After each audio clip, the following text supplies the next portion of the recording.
Hey, what's going on, everybody? J-Man Espresso, or Jeff, back with some more Battlefield 3 coverage for you. And we'll be starting our weapons review for the Engineer class with this video. So I'm going to start out with the M4A1, which is the first weapon of the Engineer class for the, what do you call it, the United States team. You know, so when you're on the U.S., this is a default weapon. You don't have to unlock anything. This is what you get when you play as the Russians. Your first weapon is the AKS-74U. So unlike most games, when you have the same weapon regardless of what your character model is, Battlefield 3 and other Battlefield games as well, depending on which faction you play as, you have different standard weapons. Unlocks are pretty much the same. You unlock stuff for the class and you can use them regardless of your character model, or your team rather.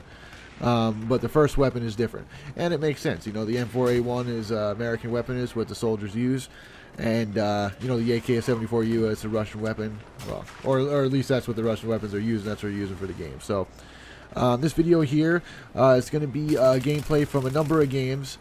Similar to how I did my weapons reviews for Battlefield Bad Company 2. The Battlefield 3 training series was pretty popular with you guys. Some of you guys have been around since the beginning when I started my channel. You seem to really like those videos. So I thought I would follow the same format that I did.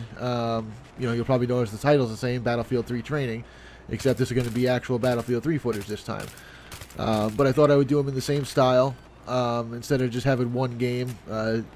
Instead of focusing on the game at hand, really just focusing on seeing the gun in action with a couple different attachments and stuff like that.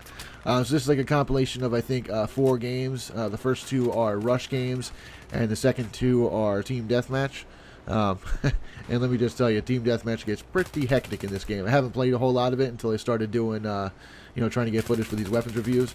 I wasn't able to get this out as soon as I would have liked, so I do apologize for that. I know it's been kind of a wait for this one. I haven't been getting as many videos up. I do apologize for that. Just life and just things going on. I haven't really had time to really even to play much. So I do apologize for that, but hopefully things will calm down and I'll be able to get my videos back up. I hope to. I missed making the videos, and it was rough this last week trying to get them up. So hopefully we'll be back to normal.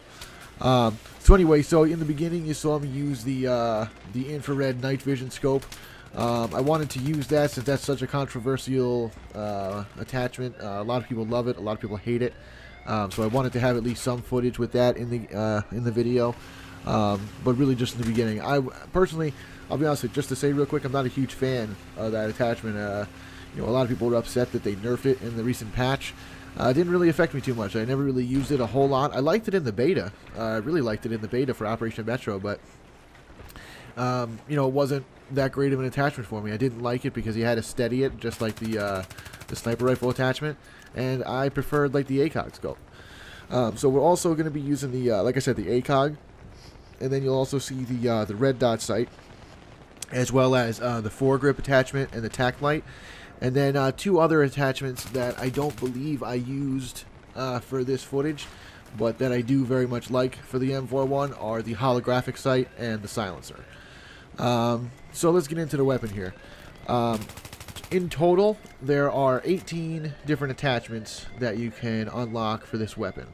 Really, there's 19, but it's a ballistic scope, I believe, is the other one, but you have to be a DICE employee for that. So really, unless you're a DICE employee watching my video, hey, hope you like the stuff, guys. Love the game. There's 18 attachments, and 2 attachments I wanted to point out that I thought were, kind of interesting. I'm not going to say weird. I'm not going to say out of place, because I don't feel they're out of place, but just definitely weird to see for a weapon like this. Are the rifle scope and the 7x scope.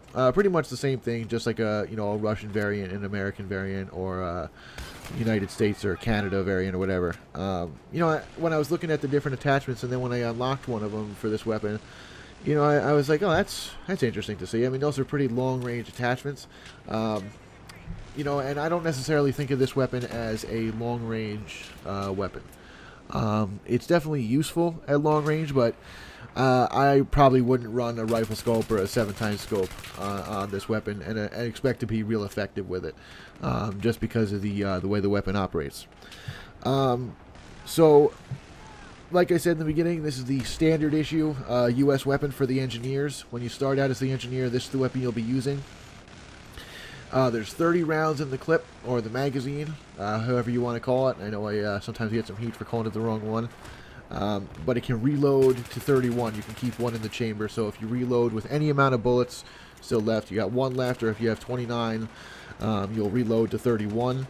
So, you know, for the most part, there's 31 because most of the time you reload and you have, you know, 7 left or something like that.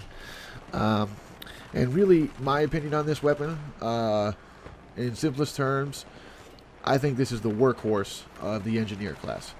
There's a lot of different weapons to unlock as the engineer. And if you play the engineer early on, which most likely most people do, the engineer is probably the most popular class right now. You'll unlock a couple non-class specific weapons.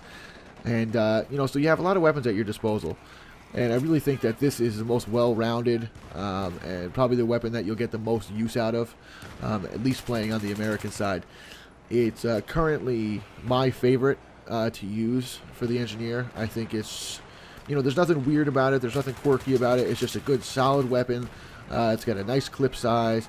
It's got a nice range of attachments. The recoil feels natural. And I just feel like I do well with it. I like using it. And the other thing to point out, this is similar, pretty much the same thing as the M4. Now this is the M4A1, so really it's the same weapon. But as far as the game's concerned, the M4 and the M4A1 are different weapons. You'll have to unlock the M4 later on in the class, but they look the same. And really the main difference is the firing mode. This weapon here, the M4A1, has full auto and semi-auto, and the M4 has the burst fire. So if you like using the, if you find you like this weapon but you prefer the burst fire weapons, the M4 will be the one you want to go to. But as far as recoil is concerned and attachments, everything's the same there. So you'll see I'm using the red dot sight here. I switched back from the ACOG. And those are the two sights that I use the most. The red dot sight, I think this one might be the Cobra red dot sight. There's two different red dot sights, and depending on if you're playing on the U.S. team or the Russian team, you get access to one or the other early on, and then you can unlock the other one later. They're both pretty similar to each other. I actually don't notice too much of a difference of them. There are some slight differences, but when I use them, you know, it's the red dot sight. You know, for team deathmatch, and when you're going to be in close quarters, this team deathmatch map tends to be pretty close quarters, I found, so I pulled out the red dot sight for this one. The red dot sight is great. The iron sights on this weapon are pretty solid, so you can use those. But if you're going to be mostly close quarter stuff and you want some ability for some of the medium range engagements, the red dot sight will do you just fine. And then if you're going to be playing like Conquest Large, where you're going to be getting into some more medium range and long range engagements, the ACOG scope will be the one that you want to use, I think. The ACOG scope is a solid weapon, a solid attachment for this. It doesn't seem too bulky. You know, like in Call of Duty, I often find that the ACOG scopes get in the way. But in this game, I find that the ACOG style scope and like the M145, the 3.4x scope, they don't get in the way, and they're my personal choice. That's usually what I go for. If I'm not sure, you know, how the attachments are going to go, how the game's going to go, depending on the map.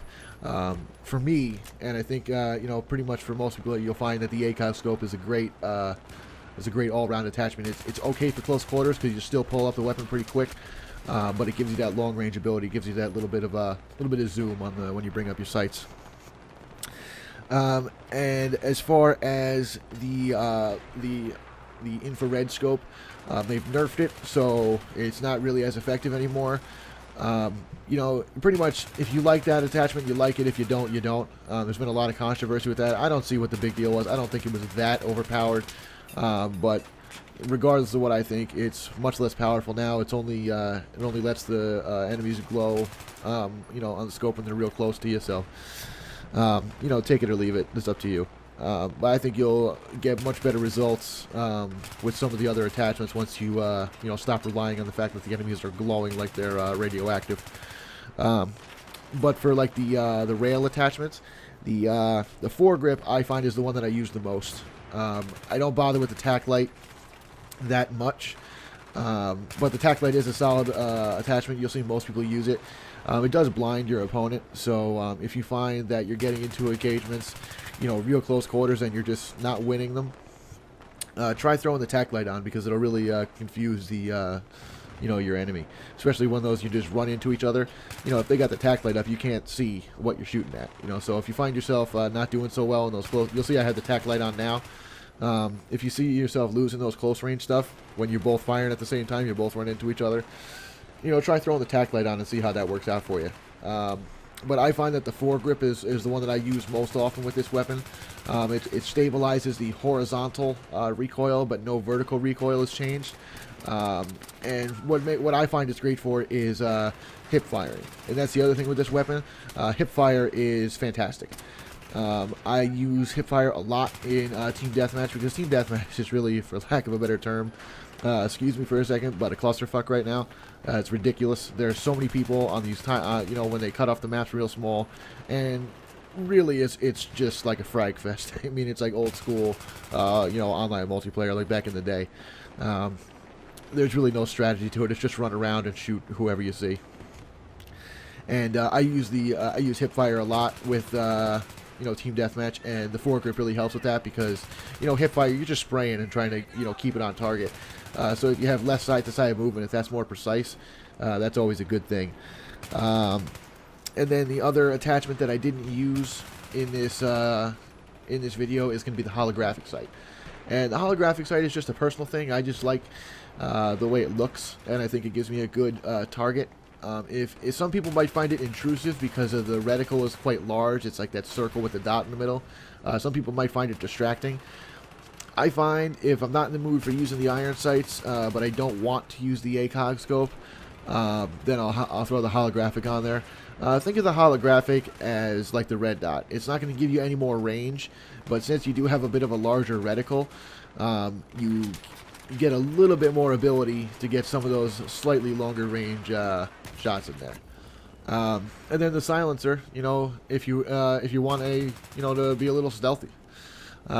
But that's it, guys, for the M4A1. It's a solid engineer weapon, and that's pretty much it for that one. So hope you guys liked the video, and stick around for more. Make sure to subscribe if you like what you see here, and until next time, everybody, I'll catch you later.